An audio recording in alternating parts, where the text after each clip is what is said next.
दोस्तों, इस वीडियो में मैं आपको बताऊंगा कि अरविंद केजरीवाल ने कितनी चालाकी के साथ दिल्ली में घोटाले किए हैं। एक और सीएजी की रिपोर्ट को दिल्ली की सीएम रेखा गुप्ता ने जब सदन के पटल पर रखा है, उसमें यह साफ हो गया कि अरविंद केजरीवाल ने दिल्ली का कोई मंत्रालय नहीं छोड़ा जिसमें घोटाला ना किया हो। नई सीएजी रिपोर्ट यानी 14 में से तीसरी रिपोर्ट सदन के पटल पर मनिंदर सिंह सिरसा, जो कि अब उनके पास डीटीसी विभाग है, वो उन्होंने सदन के पटल पर रखी। तो उसमें जो चीजें बताई हैं वो तो आप जानेंगे ही। मैं इस वीडियो में आपको वो भी बताऊंगा जिसका जिक्र अभी भी सीएजी रिपोर्ट में विस्तार से नहीं हुआ है। उसमें हिंट दिया गया है, लेकिन विस्तार से मैं बताऊंगा कि किस चालाकी के साथ अरविंद केजरीवाल आम आदमी पार्टी के कार्यकर्ताओं को सीधा लाभ पहुंचा रहे थे और डीटीसी घाटे में जाती जा रही थी। इस वीडियो में मैं आपको सीएजी की रिपोर्ट का प्रमुख चीजें बताऊंगा। पहले आप सुनिए रेखा गुप्ता ने सदन के अंदर कैसे सीएजी की इस तीसरी रिपोर्ट को प्रस्तुत किया। माननीय अध्यक्ष जी, मैं आपकी अनुमति से राष्ट्रीय राजधानी क्षेत्र दिल्ली सरकार से संबंधित भारत के नियंत्रक एवं महालेखा परीक्षक के दिल्ली परिवहन निगम के कामकाज पर निष्पादन लेखा परीक्षा प्रतिवेदन वर्ष 2024 का प्रतिवेदन संख्या नंबर 4 की प्रतियां सदन पटल पर प्रस्तुत करती हूं। तो सुना आपने दोस्तों, 24 मार्च से 28 मार्च तक बजट सत्र चलने वाला है दिल्ली में, और उसमें किस तरह से रेखा गुप्ता ने सीएजी रिपोर्ट को पटल पर रखने की अनुमति मांगी और उसके बाद मनिंदर सिंह सिरसा ने जिस तरह से डीटीसी की बसों का घोटाला खुलासा किया है, उसमें मैं आपको बिंदुवार बताऊंगा। जो मनिंदर सिंह सिरसा ने उसमें शॉर्ट रूप में रखा है, क्योंकि पूरी रिपोर्ट कई पन्नों की है और उसको पढ़ने के लिए भी और बोलने के लिए भी उसमें घंटों चाहिए। लेकिन सदन के पटल पर उसके मेन पॉइंट रखे गए हैं, जिसको सिरसा जी ने बताया भी कि मैंने उसमें से कुछ पॉइंट आउट किए, कुछ नोट्स बनाए, ताकि सदन के पटल पर रखा जा सके कि किस तरह से डीटीसी का घोटाला हुआ। मनिंदर सिंह सिरसा ने यह बताया कि पहली बात तो यही है कि सीएजी रिपोर्ट्स को किस तरह से केजरीवाल सरकार ने सदन के पटल पर नहीं रखा। उसके पीछे का कारण समझ में आ रहा है, क्योंकि हर डिपार्टमेंट, हर मंत्रालय में घोटाला था। सदन के पटल पर रखने का मतलब है विपक्ष को पता लगना, और केजरीवाल और आतिशी की सरकार में विपक्ष माने भारतीय जनता पार्टी। तो चीजें बाहर होती, आउट होती, मीडिया में जाती, तो केजरीवाल कैसे झूठ बोल पाते कि हमारा तो डीटीसी फायदे में है। अब पता लग रहा है कि डीटीसी तो इस समय आपको बताएं कि दिल्ली में डीटीसी जब अरविंद केजरीवाल आए थे 15-16 की बात अगर मैं करूं, तब जो है 3,411 करोड़ के घाटे में उस समय भी था, केजरीवाल के आने के एक साल बाद। लेकिन 2022 में ये घाटा बढ़ता गया, महिलाओं को फ्री बस यात्रा जो करा दी 8,498 करोड़ तक पहुंच गया। इसके बाद आज की डेट में लगभग 9,000 करोड़ का डीटीसी का घाटा है, जिसके कारण नई बसें नहीं आई, जिसके कारण दिल्ली का प्रदूषण बढ़ा, जिसके कारण नई भर्तियां नहीं हो पाई। पहले सुनिए इस पर मनिंदर सिंह सिरसा, परिवहन मंत्री मंत्रालय जिनके पास है, उन्होंने क्या बात इसके बारे में संक्षेप में बोली।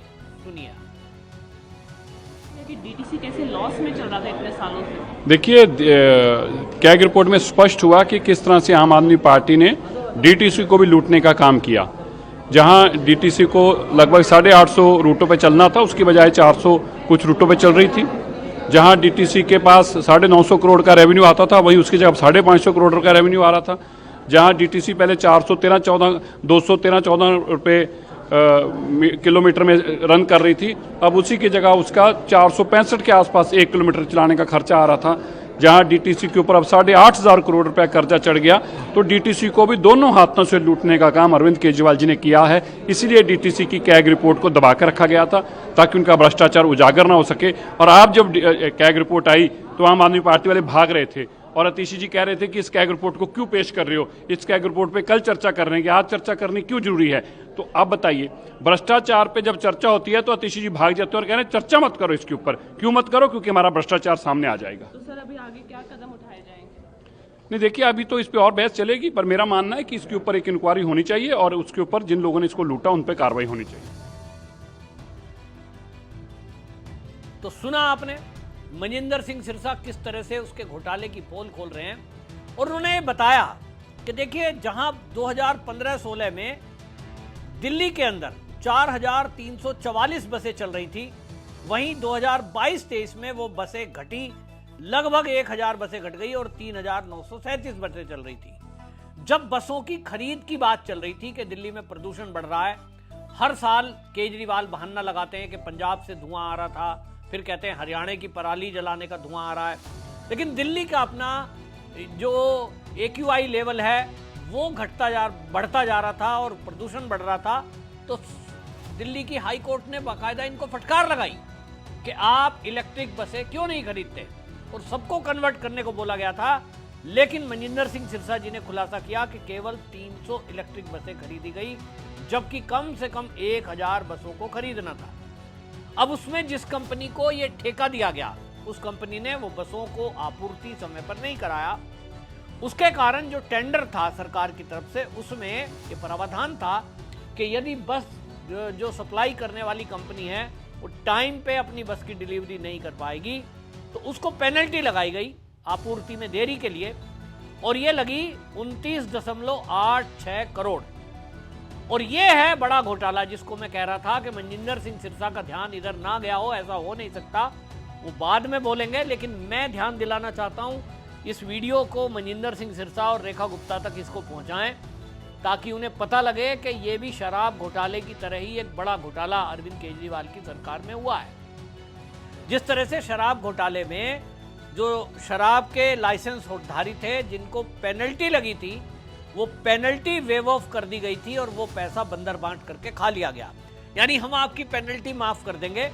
इसी तरह आप देखिए कि ये पेनल्टी आपने देखा कि PWD मंत्री रहते हुए भी सत्येंद्र जैन भी उसमें फंस रहे हैं, और इसी तरह का ये DTC में हुआ कि ये जो पेनल्टी थी ये पेनल्टी ली ही नहीं गई। तो अगर जो है आपने 30 करोड़ रुपया पेनल्टी को छोड़ा तो ऐसे तो नहीं छोड़ दिया होगा।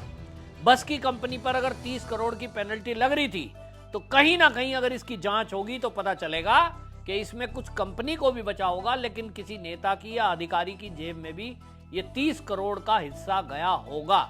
किसको कितना मिला इसकी अलग से जांच अगर भ्रष्टाचार निरोधक सेल करेगी या ED करेगी तो ही पता लग पाएगा। ये पॉइंट आप याद रखिए, आप में से जो भी दिल्ली सरकार के टच में हो इस वीडियो के माध्यम से बताएं। दूसरा, CAG की रिपोर्ट में पता चला कि इसमें हो ये रहा था कि लंबे समय से वित्तीय घाटे में चल रही थी बस, और इसके बारे में विचार नहीं किया गया कि DTC घाटे में क्यों है।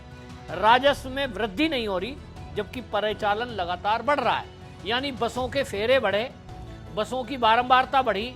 अब एक बस अगर किसी रूट पर दिन में 10 चक्कर लगा रही थी तो वो 15 लगा रही है, लेकिन बस का घाटा लगातार बढ़ रहा है। सरकार से मिलने वाली सब्सिडी पर अत्यधिक निर्भरता, यानी जो केंद्र सरकार से सब्सिडी मिलती है, घाटे में बस जा रही है, हम बस नहीं खरीद पा रहे हैं, और ये घाटा आपको जैसा मैंने बताया 9,000 करोड़ पहुंच गया।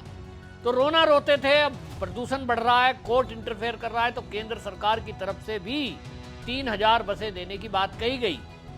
तो इलेक्ट्रिक बसें जितनी आपको दिखाई दे रही हैं दिल्ली में, ये मोदी सरकार यानी केंद्र सरकार ने दी, तो निर्भरता उस पर रही।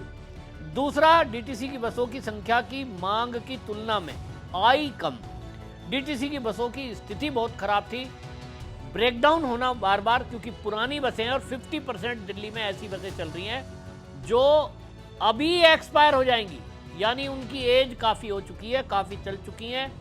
उसके जो वर्कशॉप में उपकरण होते हैं रिपेयरिंग के, वहाँ ना तो टेक्नीशियन है बसों को रिपेयर करने वाले, ना उनको ठीक करने के उपकरण वहाँ हैं। इसकी तुलना में वहाँ कंडक्टर की भर्ती कर दी गई।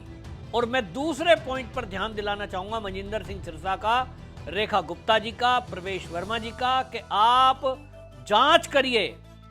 मैं इस वीडियो के माध्यम से बहुत बड़े घोटाले का खुलासा कर रहा हूं। हालांकि सरकार बदलने के साथ ही कुछ चीजों को ठीक कर लिया गया होगा, ऐसा मुझे अनुमान है। CAG की रिपोर्ट में खुलासा हुआ है कि टेक्नीशियनों की भर्ती नहीं की गई, जो फिटर थे, टेक्नीशियन थे, मोटर मैकेनिक ठीक करने वाले, मोटर मैकेनिक से कुछ डिप्लोमा किए हुए थे, उनकी भर्ती नहीं की गई। उनकी जरूरत थी, उनकी वैकेंसियां खाली पड़ी रही, भर्ती की गई तो अनावश्यक रूप से कंडक्टरों की भर्ती की गई।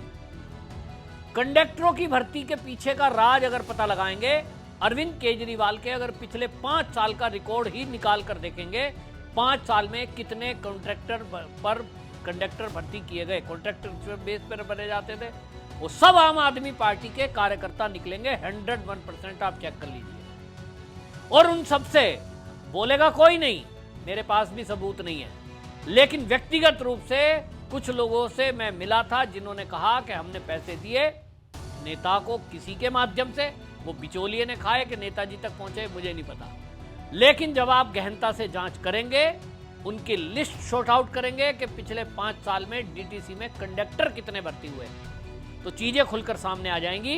वो कॉन्ट्रैक्टर बेस पर जो कंडक्टरों की भर्ती हुई, वो आम आदमी पार्टी के कार्यकर्ता केवल बिठाकर तनख्वाह देने के लिए, मतलब भर्ती कर दिए गए, काम करना नहीं है, जरूरत है कि नहीं है। और इसी तरह मार्शलों की भर्ती हुई, मार्शल निकाल के बाहर हो गए, वो कंडक्टर भी निकाल कर बाहर कर दिए गए, जो नियमों को ताक पर रखकर, यानी डायरेक्ट 10th क्लास चाहिए, कोई रिटन टेस्ट नहीं, कोई इंटरव्यू नहीं। और इसी का फायदा ये आप पार्टी की सरकार ने उठाया कि अपने कार्यकर्ताओं को उसमें लगा दो।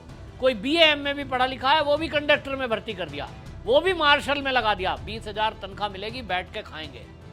और इसकी एवज में नेताओं की जेब गर्म की गई, या क्या गर्म किया गया मुझे नहीं पता। तो ये एक जांच का विषय है। मनिंदर सिंह सिरसा जी इस ऑर्डर को दें कि डीटीसी में जितने 5 साल में भर्ती हुए थे उसको चेक करें। दूसरा, CAG की घोटाले में रिपोर्ट में आया है कि जो सुरक्षा निर्भया कांड के बाद बसों में गाइडलाइन सुप्रीम कोर्ट की थी कि बसों में बढ़ाई जाए, उसमें कहा गया था कि पैनिक बटन होना चाहिए हर बस के अंदर, ताकि कोई इमरजेंसी में महिला अगर है बस में यात्रा कर रही है, उसको कोई प्रॉब्लम है, उस बटन को प्रेस करे तो पुलिस तक वो सूचना पहुंचे। दूसरा, हर बस में CCTV कैमरे लगे होने चाहिए, उसका एक्सेस जो है वो भी पुलिस को मिले कोई दुर्घटना होने के बाद। दोनों की स्थिति CAG ने ये पाया कि ठीक नहीं है, कैमरे काम नहीं कर रहे हैं, ना पैनिक बटन काम कर रहा है। बस स्टॉप की हालत खराब है, आपने भी देखे होंगे बस स्टॉपेज जो बने हुए हैं, योजना बनी थी कि उसके पास पीने का पानी होना चाहिए, शेड होनी चाहिए ताकि बारिश आए तो बरसा ना लगे, गर्मी है तो धूप ना लगे, यात्रियों को बैठने के लिए शेड हो। लेकिन दिल्ली में कुछ शेड बने, लेकिन जितने बनाने चाहिए थे उतने नहीं बनाए गए। इसी तरह आपको बता दूं कि रूट की प्लानिंग में खामियां पाई गई। कोई रूट जो ज्यादा कमाई वाले थे, तो जो प्राइवेट बस ऑपरेटर हैं, उन्होंने अपनी बसों को उस रूट पर लगवाया, और जो डीटीसी की बसें थी उसको ऐसे रूट पर डाल दिया गया जहां सवारी कम। आज की डेट में तो सरकारी बसें बची ही नहीं है, और इसी के कारण घाटा बढ़ता चला गया, क्योंकि पैसे कमाने का रूट जो है वो प्राइवेट ऑपरेटरों ने लिया, और जो कम कमाई वाले रूट थे उस पर सरकारी बसों को डाला गया। इसी कारण से सरकारी बसें घाटे में चलती गई और आज तो वो खत्म हो गई। इसी तरह आपको बताएं, 2021 में बसों के अंदर CCTV के लिए 52.45 करोड़ रुपए खर्च किए, और वो बेकार पड़े हैं। वहां भी इसी तरह का हुआ कि जो क्वालिटी साइन हुई, जो पैसे जिस मद में दिए गए, उससे कम घटिया क्वालिटी के CCTV कैमरे नामचार के लिए लगा दिए गए, दिखाने के लिए। तो एक बहुत बड़ा घोटाला खुलकर सामने आया है। अब इस घोटाले को लेकर भी अब अलग से एजेंसियां जांच करेंगी, यानी मुझे लगता है पूरी CBI, ED और इसमें जो विजिलेंस डिपार्टमेंट है, एंटी करप्शन डिपार्टमेंट है, उसमें अलग से रेखा गुप्ता को नियुक्तियां करनी पड़ेंगी, और तब जाकर के अरविंद केजरीवाल के ये 11 साल के घोटालों को खुलासा कर पाएंगी। अगर केंद्रीय एजेंसियों के भरोसे वो रहीं, तो मुझे नहीं लगता है कि अगले 5 साल में भी ये घोटाले खुल पाएंगे। और इतनी देर में तो अरविंद केजरीवाल अपनी पीठ थपथपा रहे हैं, अपनी PR कर रहे हैं, और वो पंजाब में जहाँ जहाँ सरकार है कहेंगे देखो 1 रुपया भी नहीं मिला, हमारा कोई घोटाला नहीं खुला और हमारे खिलाफ कोई FIR नहीं हुई। यानी हर जगह घोटाला है, लेकिन पकड़ने के लिए दिमाग लगाना पड़ेगा, क्योंकि एक दिमागदार आदमी से इनका पाला पड़ा है। जिस तरह से घोटाले दर घोटाले हुए हैं, एक बात तो बिल्कुल साफ है कि सीएजी रिपोर्ट अभी 3 आई हैं, हर रिपोर्ट में कुछ इसी तरह के खुलासे होने की उम्मीद है और इसीलिए अरविंद केजरीवाल ने सीएजी रिपोर्ट को सदन पर नहीं रखा था। अब ये रखा जा रहा है तो जनता ये कह रही है कि खाली सीएजी रिपोर्ट में आपने खुलासा कर दिया, इसके आगे क्या? इसके आगे जब तक इनमें घोटालों के पीछे कौन लोग थे उनके खिलाफ एफआईआर दर्ज करके भ्रष्टाचार के एफआईआर में धाराएं जोड़कर उनको जेल में नहीं डाला जाएगा तो इन सीएजी रिपोर्ट का आधार क्या हुआ? कुल मिलाकर के एक आधार बनता है और रिपोर्ट पेश हो रही है, इसके बाद कार्रवाई भी होगी। लेकिन इस देश की न्याय प्रणाली और इस देश में सड़े गले कानून, उनको देखते हुए जनता में निराशा है और वो ये कहते हैं कि देश के अंदर केजरीवाल जैसे लोग जिनके ऊपर जमानत में छूटे हुए हैं, आरोप लगे हैं, लेकिन वो जेल की सलाखों के पीछे के बजाय वो ऐशो आराम की जिंदगी जी रहे हैं और ऐसी जिंदगी नेताओं की बीत जाती है। हमने कई नेता ऐसे देखे हैं, अभी तक भी 14 से अब तक मोदी जी केंद्र में है, लेकिन ये कानून नहीं बदल पाए कि जो भ्रष्टाचारी है तुरंत तत्काल उसका फैसला हो और वो जेल की सलाखों के पीछे जाए। तो क्या अरविंद केजरीवाल और उनके मंत्रिमंडल के लोग ये सब सीएजी रिपोर्ट आने के बाद जेल की सलाखों के पीछे तत्काल जाएंगे? उम्मीद तो लगती है, देखते रहिए होता क्या है। आपकी क्या राय है कमेंट बॉक्स में जरूर बताएं, वीडियो को शेयर जरूर करें। वंदे मातरम।